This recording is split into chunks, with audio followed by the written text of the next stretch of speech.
Indeed, Sakina, the other one is a former G4S employee, but the other one, who's 65-year-old from the KZN, we don't know the details of course, of his employment for now. I think it's information that we will have at a later stage, but we're expecting the two men that were arrested, of course, over the weekend to have a brief appearance here at the Bloemfontein Magistrate Court. We know also the charges that they are facing is aiding and abetting, of course, the convicted murderer Bester. But I just want to bring along Lebohang Mokhele, who's a legal expert, just to take us through to what is likely to happen on this case going forward. We know today is just going to be a brief appearance.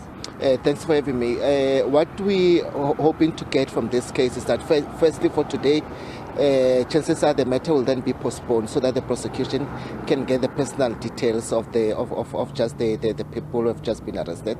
And once those details have been obtained, then that's when the matter will then be postponed for bail application. Alternatively, the accused may decide to abandon bail and not to bring any bail application, but that will be guided from what they decide to do. And then at least the proceedings today will give us a guideline as to what will then they decide to do going forward. Let's talk about the charges that they're facing. What sentence are we likely to get? Considering the seriousness of the matter and the international interest in the matter, one anticipates that it may even be over a life sentence present term. Because again, when you look at the circumstances, for instance, one of the accused is an ex-employee or an employee of Group 4. And we know that Group 4 itself, it deals with maximum security and also serious offenders. So based on that and the circumstances, one anticipates that they may get life sentence should they be found guilty by the court.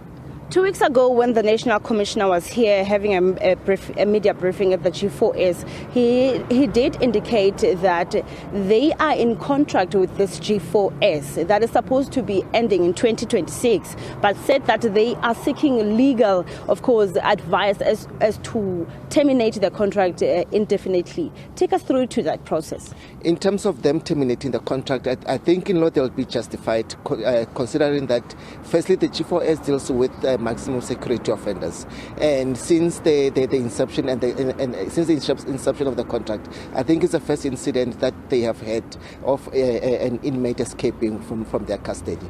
So when you look at the surrounding circumstances, one can only assume that one of the provisions in the contract between the Department of Correctional Service and G4S, there is a clause that gives the department a right to terminate should there be any violation of the terms. And one of the violations is that if one of the offenders or the offenders escapes from their custody, then the department will then be justified to then terminate the contract. So I think in terms of the legal advice, I think it will also go along those lines that they must then terminate the contract and get a credible security company that will then ensure that the offenders who are kept at their custody, there's no possibility that they will then evade, or rather they will just flee as it has happened at the moment. All right, that is Lebohang Mokhele, the legal expert, of course, taking us through to what is expected to this case going forward. But what we know today is just going to be a brief appearance just to understand and also confirming the issues of address. But going forward, which is going to be the second appearance, that's where we will know whether they want bail or they abandon the bail application. It's back to you.